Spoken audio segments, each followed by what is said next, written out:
if I could do something that didn't involve chimes and bells. I wonder if I could listen to some hard, energizing, rockin' music and exercise. I don't even want to believe what I believe, but I can't get out of it. That's right. I hate this thing that I'm mad about. It's not true, but yet I absolutely believe it is. Sometimes I'm like, people are having an experience, Kristin, that are different than yours. It's not the same as what yours is. Right. Remember this. Welcome to the Rethreading Lives podcast, where we talk about how to take your threads of harm and through the rethreaded process, transform them into something that actually helps you reach your potential. We'll talk with different leaders in our city and our country and find out what they're doing. You'll walk away from listening to this podcast with useful insights and captivating stories on how you yourself can rethread your life and your business. I'm Kristin Keen, and this is the Rethreading Lives podcast. All right. So welcome to Rethreading Lives. Our guest today is Bethany Crawley. Actually, did I say that? I was like, I rarely pronounce your last name. Yeah, that's it. That's Crawley, it. Okay. You got it. Bethany Crawley, who is a very important person in my life. Bethany is a mindfulness coach, and we've been sitting together for 3 years-ish. Mm-hmm. My doctor, Dr. Mahmoudi, wrote on a prescription, you need to go see Bethany.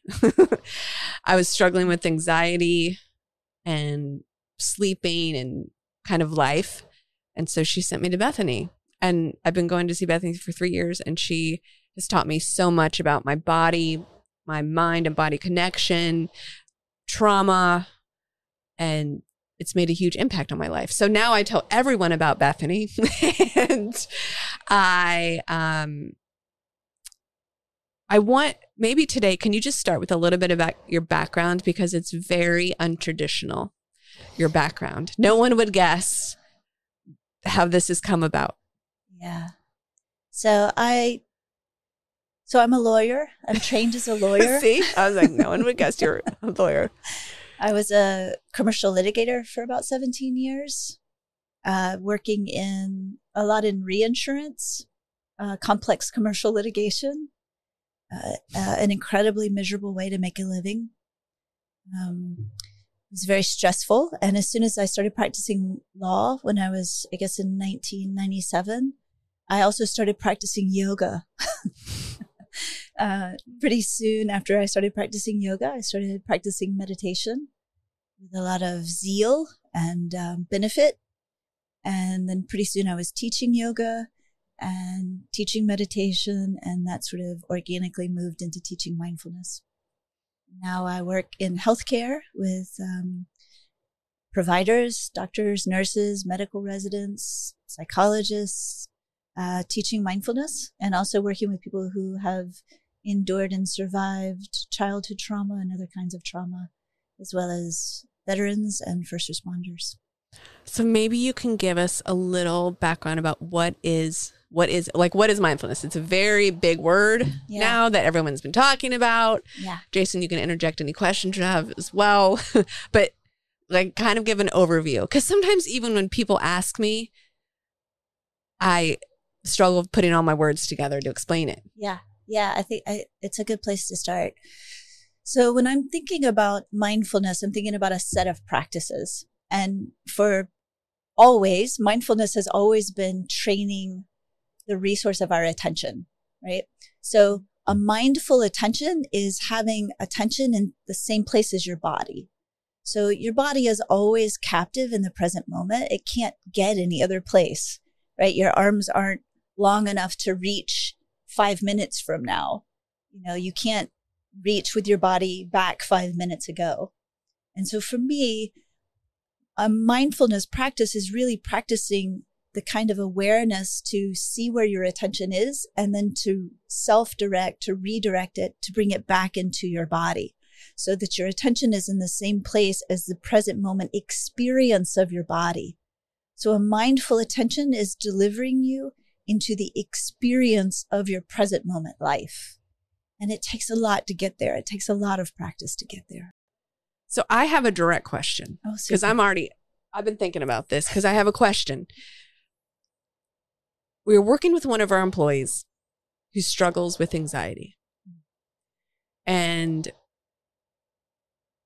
she's had almost the same struggles her time that she's been there. And she gets sucked into details. She can't get out. And it's like she's trying to control things. And I was trying to explain, did not do a great job the other day, but I was trying to, because it's like she's stuck. And I was like, and she's been trying to work on time management. She's been trying to work on these things. And I'm just like, I don't think if she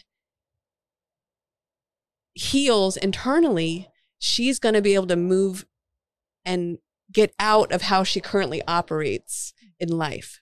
And I try to ask her the question, like, when you are like in the details, what is your internal monologue? Like, where, almost I should have said, where are you in those moments?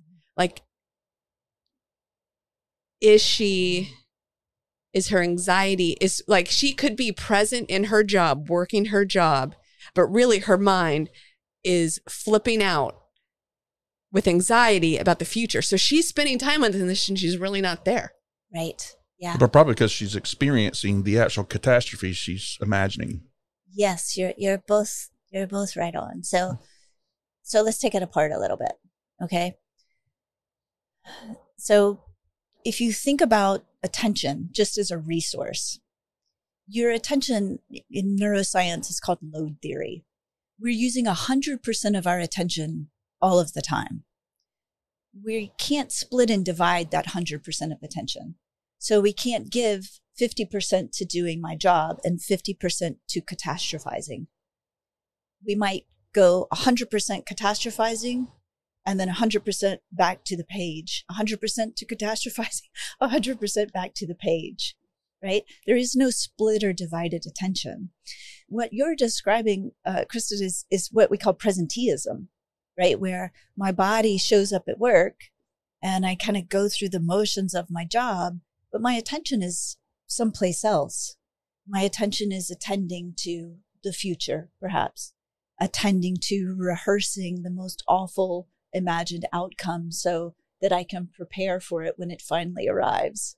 So I might be sitting at my desk. I might be sort of on autopilot, kind of going through the motions, but my real attention is kind of preoccupied with rumination or with catastrophizing or awfulizing or worry or playing out some kind of, I don't know, some kind of problem. And that we mistake that kind of ruminative loop or that kind of anxious thinking or worrying kind of thought. We mistake that as helpful. We mistake it as a way to regulate our anxiety. So the thing that's sort of casting me into this catastrophizing is the way that I'm feeling or the tone in my nervous system.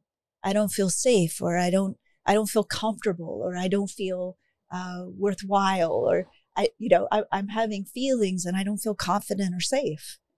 And so if that's the tone of your nervous system, when we think about sort of working with somebody who lives in that kind of anxious loop, one place to start is this kind of self-awareness of where are you in your body? And when I work with veterans or first responders, we often work with this kind of simple language of, hey, are you in the green? Are you confident? Are you okay? It doesn't mean you don't have a challenge or a set of demands or a set of jobs or responsibilities, but it means that in the green, when your nervous system is kind of in good balance, that we feel confident to manage what's on our plate, right? That's a good tone, a good balanced tone in our nervous system. But when that sense of safety or confidence begins to collapse, the tone in our nervous system is shifting and we're moving up into what we call the red, right? A state of hyperarousal. I got my foot on the gas pedal. My heart might be racing. My gut might be churning. I might be feeling anxious. I might be thinking anxious thoughts. It's sort of that my nervous system has shifted. I'm in a kind of hyper-aroused state. My thinking's in the red. My emotions are in the red. And maybe my behaviors are also in the red. So that out of this kind of dysregulated, hyper-aroused state, we can't really get ourselves back down to a more balanced, better regulated state.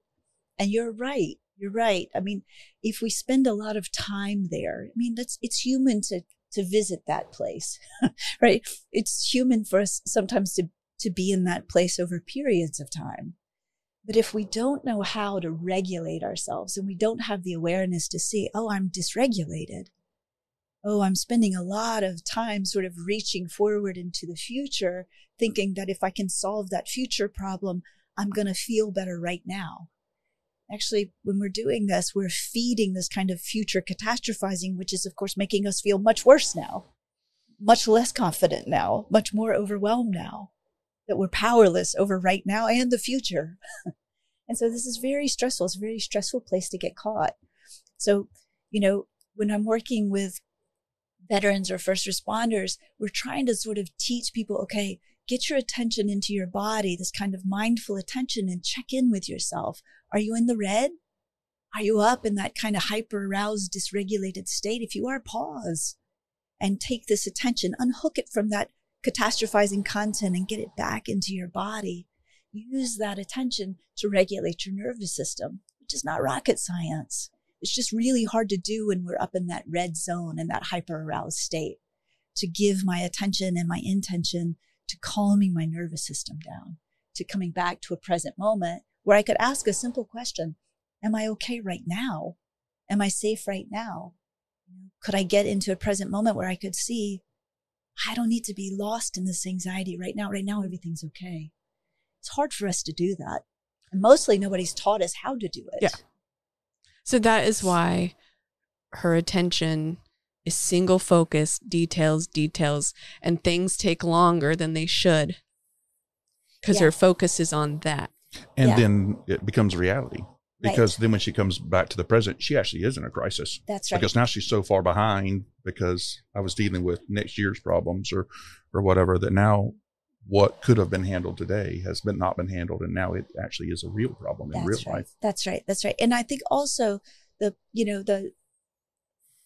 there's underneath this, there's some kind of stuck places around the idea that if I can get all of these details just right, then I'm going to fix everything for always. Mm-hmm. It's, we get kind of stuck sometimes in a kind of a little bit of magical thinking sometimes. I was sitting with a guy a couple of weeks ago who's in a difficult situation, and he's trying to navigate his mother's will. He's trying to get everything straight with his mother's will so that his siblings are never unhappy with him ever again. Well, he's got a lot of anxiety about getting this will right. But underneath it, there's some idea, there's some belief, there's a little bit of magical thinking that if he gets this right, then he's never going to have another problem with his siblings. And sometimes we get caught in this kind of magical thinking place where we're trying really to feel better. But the way that we're going about it is a bit distorted or a little bit childlike, maybe in some ways sometimes. So rather than regulate our nervous system, we feed these strategies that don't work very well. Mostly because we don't know how to regulate our nervous systems. I know there's so many questions because I'm thinking about the Rethreaded process of time, openness, purpose, vision, community, and how they all work together, and how when we see our employees, ourselves, pour into these areas in our life, we can increase our capacity to hold harder things. And I guess I can say that because it's been true in my life. And I look at this particular employee, which I think a lot of people maybe listening have employees who struggle with anxiety, time management. How do I put that into a question that I'm trying to ask? Let's just say as an employee, I'm trying to create an environment for my employees that brings them life and helps them. So I have this employee struggles with this. What would, as a boss, as a person in authority in the business, how do we help? How would I help her? when she's I feel like she has been stuck in this cycle since we've been working with her, and she is a beautiful human being. It's almost like she takes herself out of the game because she's stuck there. Right. Yeah. This sounds maybe a little strange and a little simple. The key to change is self-awareness. Mm-hmm. I mean, you can't change what you are unaware of as that's hurting you. Right. So that moment of realization or that moment of self-awareness, oftentimes, like somebody can tell us over and over again. They can say, hey, that doesn't work. Hey, that's not useful. Hey, that keeps getting you stuck in a place where your sense of anxiety is mounting and it's not helping you do your job. Right. We can tell people that. We can be very kind. We can be incredibly warm. We can be of generous spirit. We can be mean. We can be dominating. We can be bullying. And it really does take this moment of sort of self-realization and self-awareness to say, okay, when that's happening, I don't want to do it anymore. Mm. I really don't want to get caught in that loop anymore. This is a kind of readiness to change thing because frankly, and this is, I suspect, part of what you guys are dealing with in a very regular way. That strategy, in this case of really, really managing the details or reaching into the future to manage details, that in some way, that strategy has been the way that she's felt the most in control, right? That strategy has been the way that she's felt the most able. So you might not want to go away from that strategy. That's it right. may be killing you. That's right. But I'm like, it actually works. That's exactly right. We yes. think. Yeah. And so it's, I'll give you an example. I sit with someone who, when there's a conflict or when there's a problem, her go-to is what she did when she was a little girl, which is to go away, to leave the relationship, right? To go away from the conflict, to go and hide, to make herself small. Well, she did that when she was little because that's what was available to her. And her nervous system is quite committed to that strategy because for her, it was a survival strategy. She lived in a very chaotic place, a volatile place, a violent place. And so that strategy for somebody who's small and powerless and doesn't have any choice, well, that strategy might have saved her, And so in some way, her nervous system is very committed to that strategy in a way that she's not even consciously aware of. So really change comes about. Yes, we can be incredibly generous. We can be welcoming. We can receive people as they are. And really for me, it's a matter of encouraging and of this time element and this community element and this openness element that you're pointing to. We've got to continue to be there in this very open-hearted way to say, hey, there's that strategy again. Are you interested in trying something different? Does it feel like you could experiment with trying something different? That something different in this case could be as simple as, hey, when you notice you're getting caught up in the details, when you notice you're getting stuck there, hey, could you let somebody know? Could you just lift up your hand and say, hey, I need somebody here with me. Have somebody come over. Have a designated accountability partner come over. Put a hand on her shoulder. Say, we're going to stand up and we're going to walk. We're going to walk for 2-3 minutes. We're going to take a couple of deep breaths. I'm going to help you come back into a present moment. We're going to look around together and see everything's okay right now. I can't do it by myself yet, but we could do it maybe in relationship with one another. But it does take that internal kind of moment of awareness to say, oh, I'm stuck again. I'm stuck again. Hey, I'm stuck over here. Right? But, that moment arrives. Yeah, that's very true. It arrives. So when you were describing kind of your path, hey, I was involved in yoga and then meditation and then mindfulness, it seemed like that was a process and a distinct different thing.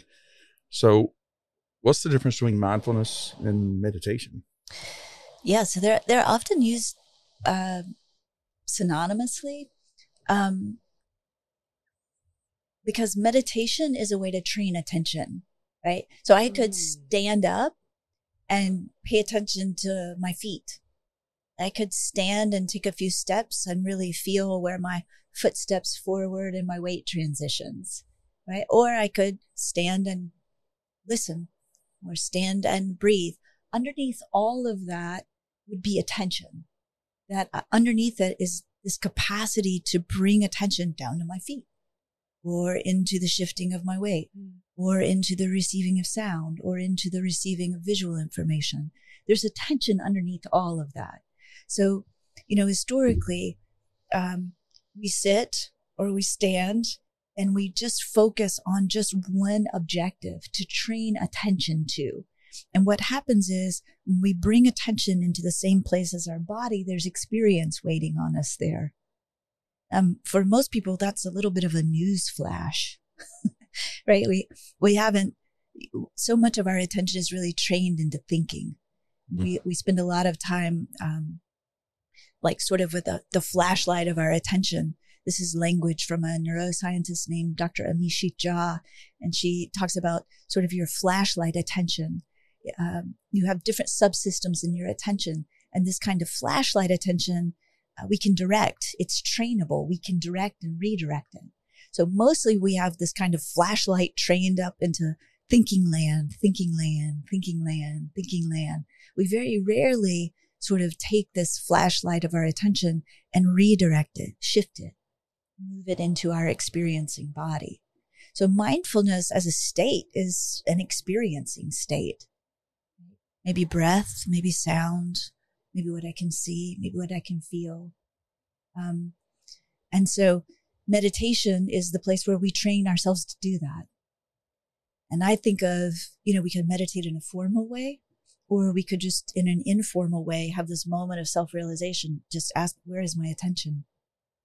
Very rarely is it in my experiencing body. Like if you ask someone, how are they doing?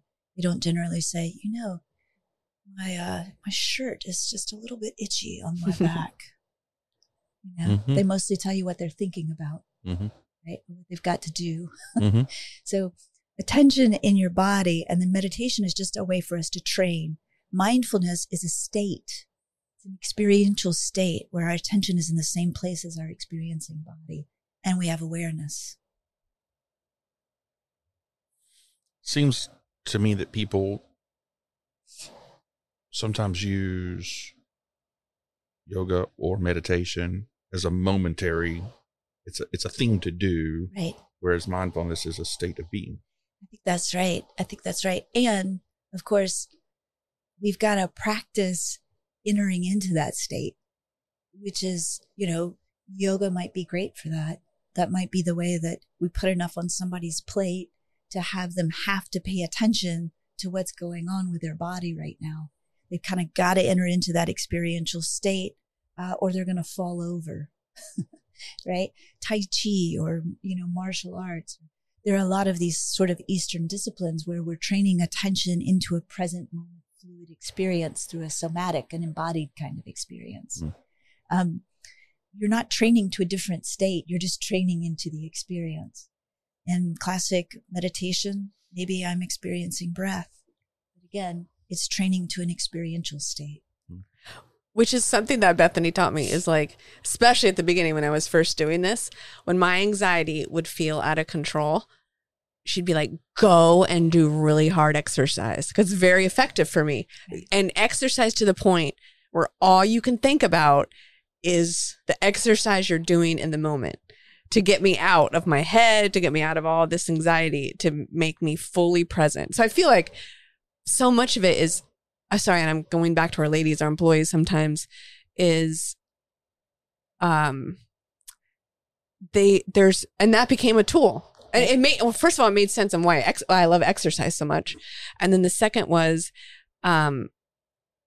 it has become a tool for me to work through things. And I think what happens in trauma and with our ladies and probably in the world in general is people don't have tools. Like, I don't know if our employee right now would even know how to put tools like this into place because she's never just been exposed to it. It's more like just work harder, work harder, read the time management book, spend more hours doing this instead of like the opposite, take time, undo, kind of be present. Right. Yeah. And also you're asking her, you would be asking her to be more aware of a state of heightened anxiety and distress.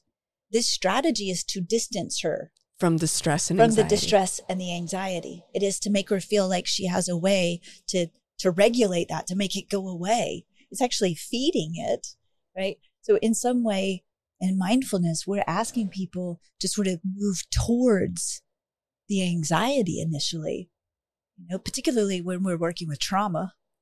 When someone comes and they're beginning in a place of conflict or trauma or overwhelm, or their nervous system has been dysregulated by trauma forever, asking them to move their attention into their body is inherently destabilizing.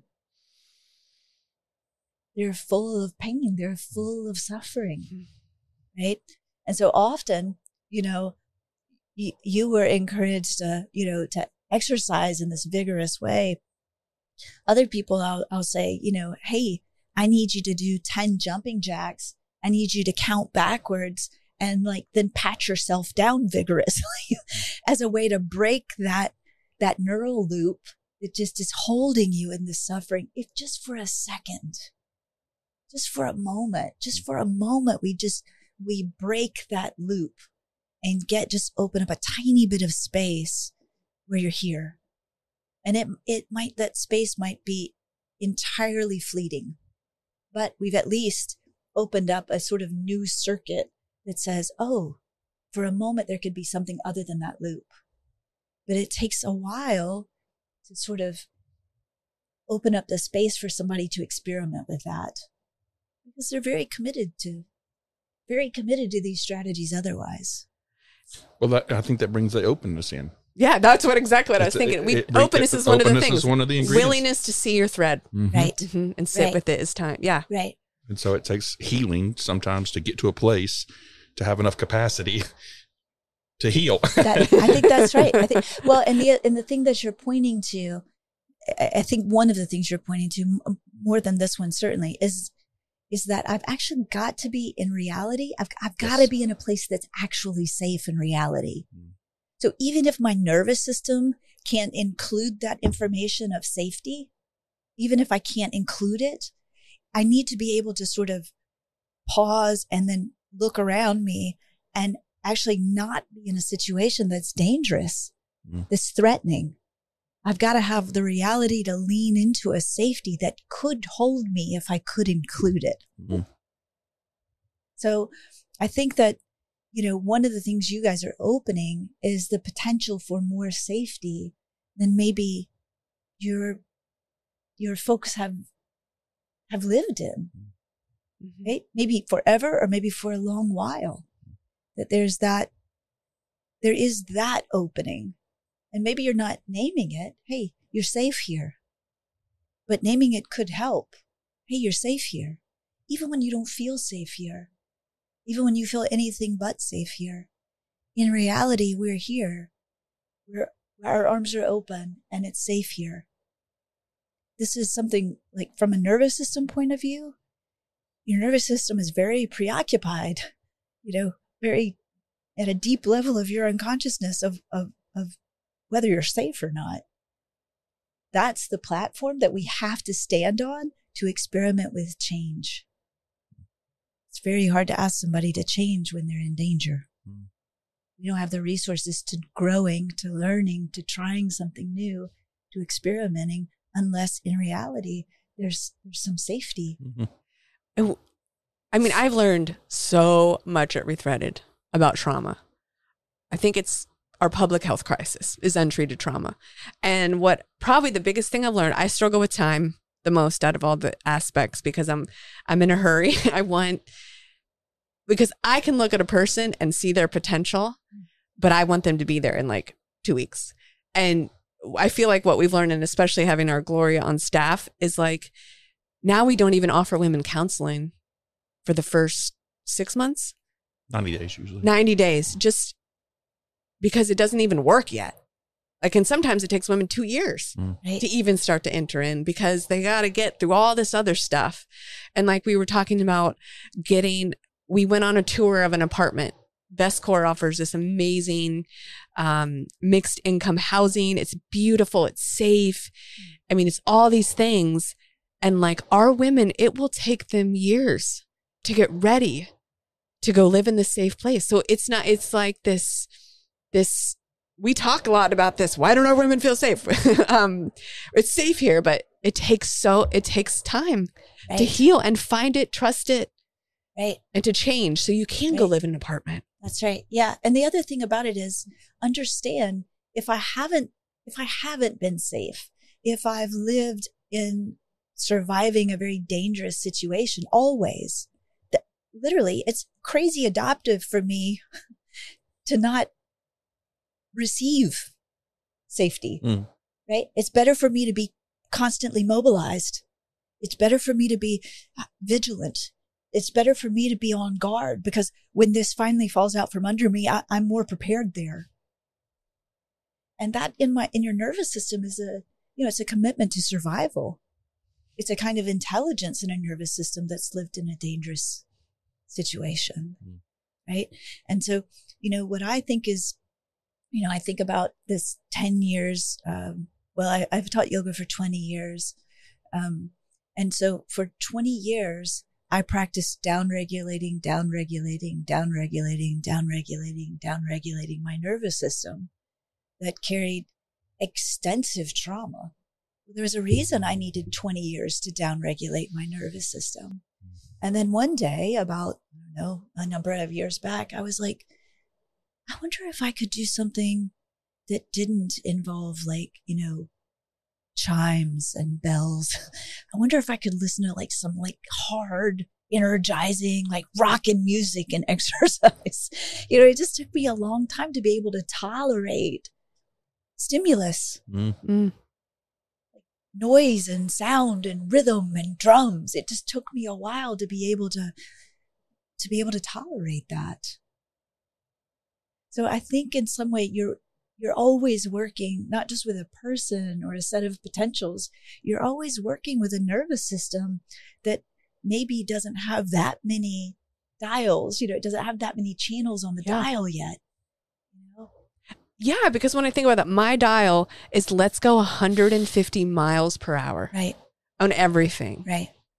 Yeah. Everything. That was my dial. Right. So for me, it was like to slow it down was like it's been about a 25-year journey. I remember I was probably 28 years old. And I'm just going to be real honest. I had a vision. That's how I feel like when I hear from God, it's always like pictures in my head. I talked about this one time at Rethreaded before, but in this vision, I was behind this wall and I had this gun and I was in war and I was ready to go to war. And I jumped around the corner and I was rah, battle cry. And there was no one on the other side of the wall. And I felt like God is just when are you going to set down your weapons? There's no battle. Right. And that was literally about 20 years ago. Right. Yeah. Yeah. I mean, it's the perfect image of sort of the function of your nervous system. It's prepared, it's mobilized, it's defended. Or we kind of toggle to the other extreme, the bottom end of the spectrum, where we're lethargic, we're collapsed, we're shut down, we're cold, we're depressed, we're whatever. But either way, if my nervous system is sort of in a dysregulated state, maybe it's too hyper-aroused, maybe it's too hypo-aroused, right? But we live there. And we live there in a way that we get used to living there. We set a default that says, this is life. And then we live according to, this is life. And we don't have a way of course, we don't know what we don't know, and we don't have awareness that there are other potentials. And so one of the things that practice is giving us is a way to have an experience around a different potential. But I got to want to do that. I got to want to do it. Somebody can't do it for me. And I've got to have some kind of realization around the place I'm living, this default setting, this way of living that is the only potential I recognize. There's a lot of suffering in it. And that's why when people come to me, they come for, in general, one of two reasons. One is they're really, really suffering, and they have been for a long time. And two, they're asking the question, is this it? Is this is what all the fuss is about? This is life? It's got to be more.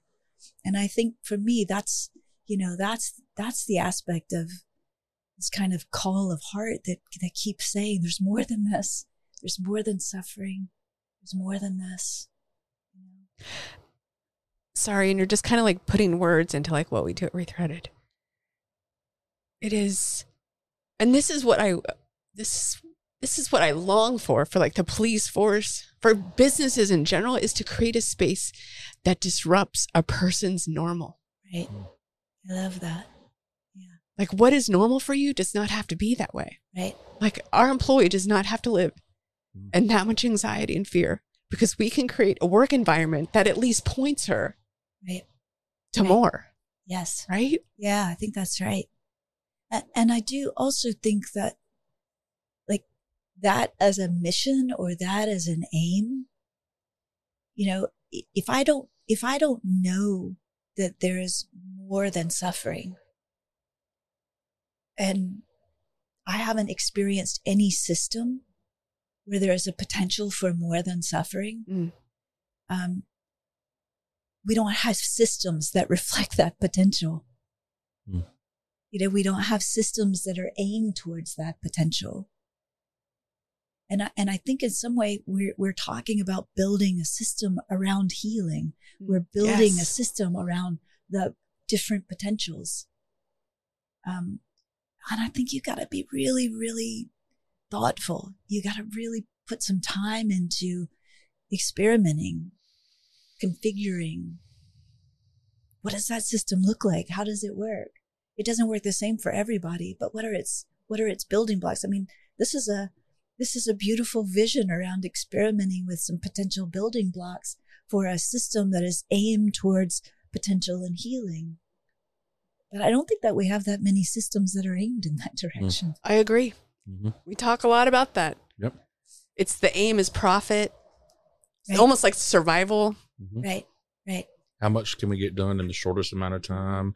I mean, as we've talked and studied more and more and more and looked at the systems that our society works within, efficiency makes us stop seeing humans. Makes us move fast, which violates the whole ingredient of time. Right. And so we're finding time and time again that time is actually the piece that's the problem. Our systems are based on shortest amount of time. Right. And because of that, we're in a hurry. We're tired. We're exhausted. We just got to get this one through, check the box, move on. Right. So we never see the human sitting in front of us. Right. And so we try to, everyone experiencing this needs this, and everyone with this symptom has that. Right. Instead of realizing this is a single human being with a single set of issues, and we need to deal with those issues. Yeah. But that takes time, and it's hard, and it's messy, and we're all just running too fast. That's right.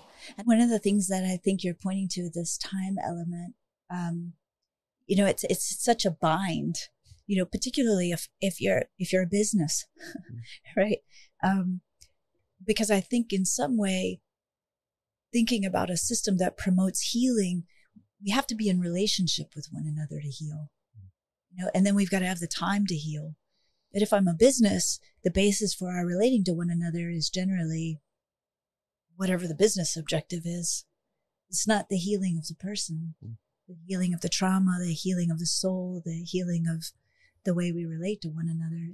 That's not the purpose of a business. And so when I'm thinking about, this vision it's like you're sort of trying to operate on two platforms. Fold these. Yes, we are. It is the struggle. It's really a challenge. I mean, I'm humbled by you guys taking this challenge on. I think in the reality, most companies are not going to have the time to deal with individual healing. But I think they do have the time and the space to set up an environment that doesn't add pain to their employee workforce. And I do think they have the time to run their business in such a way that it provides healing to the community. They, as a business in a community, I think have the responsibility. I think we have the responsibility to provide space for our employees to do their personal healing and that sort of thing. But that my very existence as a business should be healing and soothing to the community that I exist in. How we do business and the space we give to our employees to be able to care for their clients and that sort of thing. So it's still it's not squeezing every last dollar out of the profit, the P&L. And that's going to be tough for some companies to do. But I think we have a way to just provide space for our employees. They're healthier, they're calmer. We should get it out of the red zone. That's right. Just bring the RPMs down a little bit. Right. And I think that, there are ways to sort of integrate that in ways that are not hard, that are useful. And I know you guys do some of that. And I also think I'm reminded of a medical resident that I worked with years ago. And she was sort of internally, she was like in this constant state of, I have more to do. I have more to do. I have more to do. I have more to do. And of course the system also giving her more to do and more to do and more to do. And, she was in just a really heightened state of anxiety when I met her. And she said, I just don't know what to do. I can't change anything. And they just keep giving me more to do. And I'm being evaluated and I'm being judged. And that's a whole nother conversation. But one of the things that we talked about initially, I said, what do you have enough time to do what's next? Right. And I think about that idea of, if I could get present and see what I could affect just next, right? If I could sort of make things more within my reach, if I could regulate myself, pause, get sort of my access back to clear thinking on board and ask the simple question, what could I do next?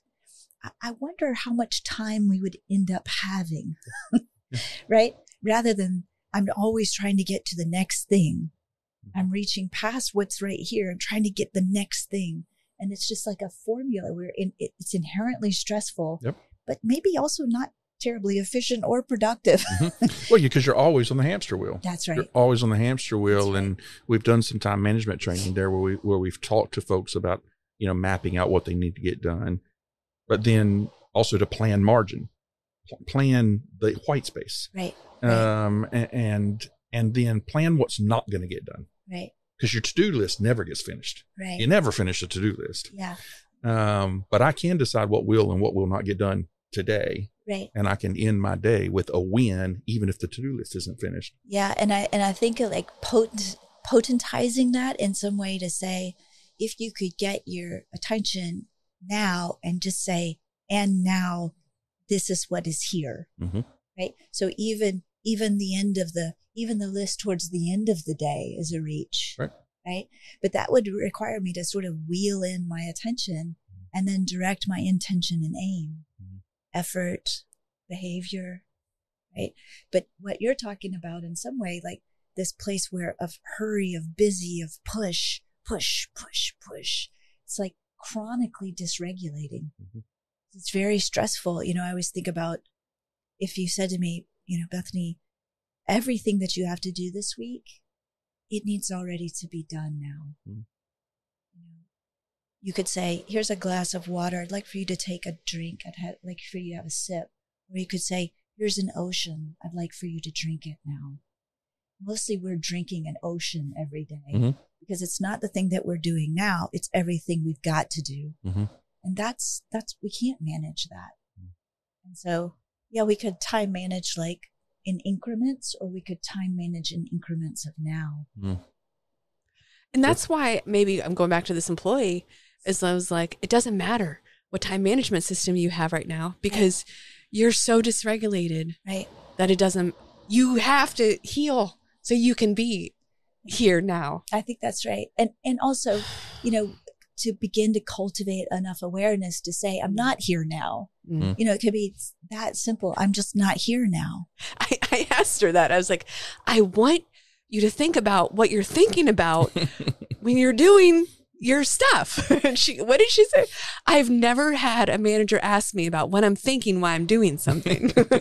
Right. That's right. And this is what I was trying to say in the very Kristin way. I was trying to say, where are you? What is your mind telling you? And I think so in some way, even just starting to change the language around, like, what are you aware of what your thoughts are?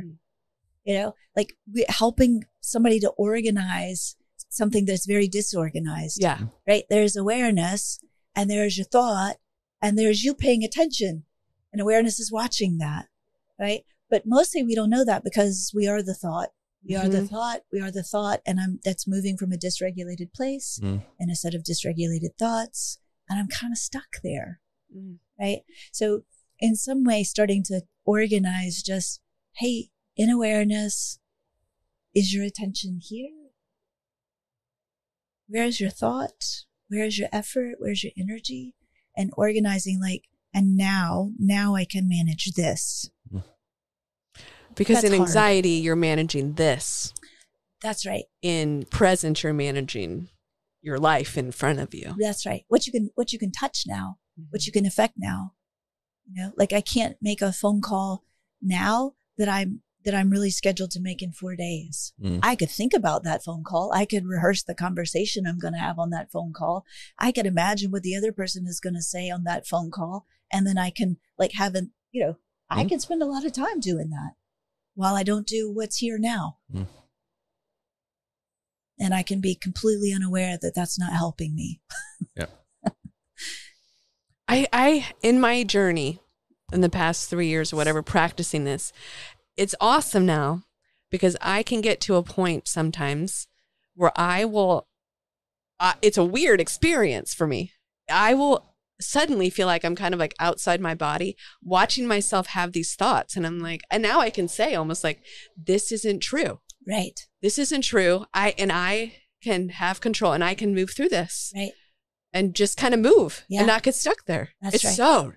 It's so nice. I know, another channel on the dial, right? Reality channel. Yes. Jason says a lot. We've said that a lot. Our company needs to get into reality.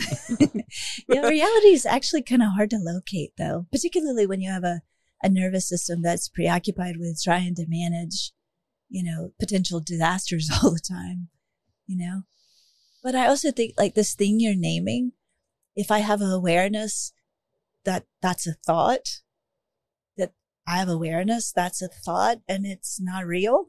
I have awareness that it's a thought and it may be incomplete. I have awareness that it's a thought and it maybe is a story. That's a whole new awareness. And I can suddenly be in relationship with thought in a way that I never was before. But we've got to open those potentials up for people, because without learning, without training, without practice, without the skills to sort of move your attention around and cultivate enough meta awareness to have a relationship with, like, that's thought, may or may not be true. That's a thought, may or may not be accurate, chock full of bias, inaccuracies, conditioned to me a long time ago by somebody who I never agreed with in the first place. We see it all the time. All the time. I don't even want to believe what I believe, but I can't get out of it. That's right. I hate this thing that I'm mad about. It's not true, but yet I absolutely believe it is. That's right. That's right. Very committed to the thought as the only potential reality. Yeah. And then and we're often doing this to each other. I can really make up what your motivations and intentions are and really commit to that version of my story. Yeah. even when confronted with like, that's not at all what I meant. That was not at all what I intended. Yeah. You know, this human experience business is sticky. It's not for sissies. It's not for sissies. You didn't land in this body by mistake, sister.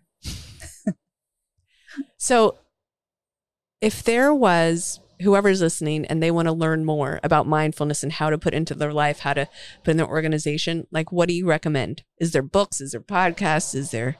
What do you recommend to start this journey of mindfulness? So I would say that, yes, sure, read. Sure. And think about it. Go ahead and read if you'd like.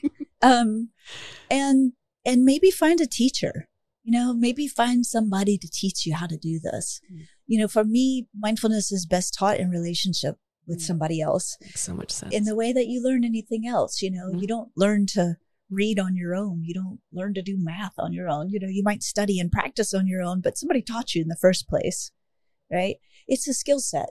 And I think if you can find a teacher, if you can find a community of people who are interested in practicing this stuff, then you got a lot of teachers. As far as businesses, you got to find somebody to train. You got to find somebody who speaks the language of your population, of your employees. And then you really, really need leaders in that organization to be committed to a self-aware, mindful process, a process that recognizes people are having an experience that is affecting the bottom line. People are having an experience that's affecting the work that they're doing. Sometimes I'm like, people are having an experience, Kristin, that are different than yours. It's not the same as what yours is. Right. Remember this. It's only 100% of the time. Okay. All right. Do you have any last questions, comments? Yeah, I suspect there's probably going to be somebody who hears this that goes, okay, what's the one easy thing I could do? We talked about exercise, but some people are like, that's anathema.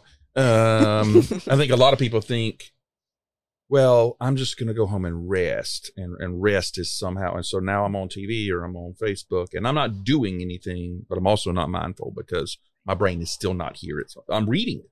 My brain is still not here. Right. Is there just, here's a tool, put into your life today, and it won't solve all the problems, but you'll be on a step further down the road. Yeah. So I think a good beginning place, could just be simply guided meditation, right? There are tons of apps out there, and they work in all different kinds of ways. You could get an app that sets off a timer and then you take 3 mindful breaths, right? You could do a guided meditation that is going to guide you for 5 minutes or 8 minutes or 24 minutes. I think that's one way you can kind of recruit a teacher for a moment, right? So that's an easy place to begin. There's tons of resources out there like that. If it's something you're really interested in investing time and energy in, if you're interested in changing, then you need to learn. And finding somebody who can teach you, finding a mindfulness teacher or a training or a class. I think that's the way that people really do. And it takes time, it takes time. Oh, it takes time. One thing that you taught me there's a couple of things that are super practical. So at my home, I practice it a lot because I realize how unpresent I am. I'll have my phone or music on. So practice brushing your teeth and be fully present. Practice doing the dishes and be fully present in the dishes. Take a shower and be fully present. Clean your house, be fully present in the moment. And that has helped me realize a lot. Yeah. And do understand that the very first 10 times we were together, I said, this is a mindful attention. Ready? Right? So you've got to have experience of this. Oh, this is a mindful attention. This is attention that is not so burdened by thought. This is attention that's not like so taken up by thinking. This is an attention that's just noticing, that's observing, that's experiencing. We have to have a little bit of that, and then we can take it into our lives. Brush your teeth. wow, that's what that feels like. And another thing you did for me is I came in hot one day, all up in it. And you took me on a walk and you're like, what do you notice? Tell me what you see. Tell me what you hear. Mm-hmm. And so that is actually a really helpful thing. Use your senses. Use your senses. Go on this walk and notice what's around you. Right. Those are, and very, again, easy. Right. Practical. Easy. And you learn a lot in and those. now you're experiencing, not thinking. Yes. That's right. Because you're using one of those senses, yes. touch, smell, whatever. Particularly if you're using a mindful attention, because you can go on a walk and ruminate about what's keeping you up, right? Yes. Or you can sort of like, oh, okay, the walk is regulating, I'm sort of titrating down. Now I can free up some attention and I can direct it. Mm-hmm. And I can open myself up to this mindful state through my senses. There are lots of ways to do it, but the foundation of sort of like this mindful attention business, what is that? Mm-hmm. And so it's an attention that doesn't have a whole bunch of conceptual elaboration. Yeah. Or emotional reactivity, right? It's a particular kind of attention. And we need help finding it, discovering it, and then we can practice with it. Lots of ways to practice with it. And it's kind of coming back to what's real. It's that openness of I've got to admit what is. And so it's working out of the brain and back into the what's real. That wind feels that way. That bird sounds that way. That smell smells that way. Right. This is real. Yes, it's reality. That's all that's available to you in mindfulness. Where are your feet? That's right. I try to teach that. Where are your feet? Mm-hmm. Yeah. Set your timer 5 times a day and ask where are your feet. And it's great. Well, you have really, girl, you are doing listen. it. Look at you. I listen. It took me what felt like a long time finally. Yeah, you're doing great. Bethany, we'll ask your last thoughts, then we'll go Jason, and then we'll close. What are your closing thoughts around this? Well, I'm excited for you guys is what I'm mostly thinking. I'm thinking that you guys are considering a paradigm shift. Mm-hmm. And I'm humbled by that. I'm respectful.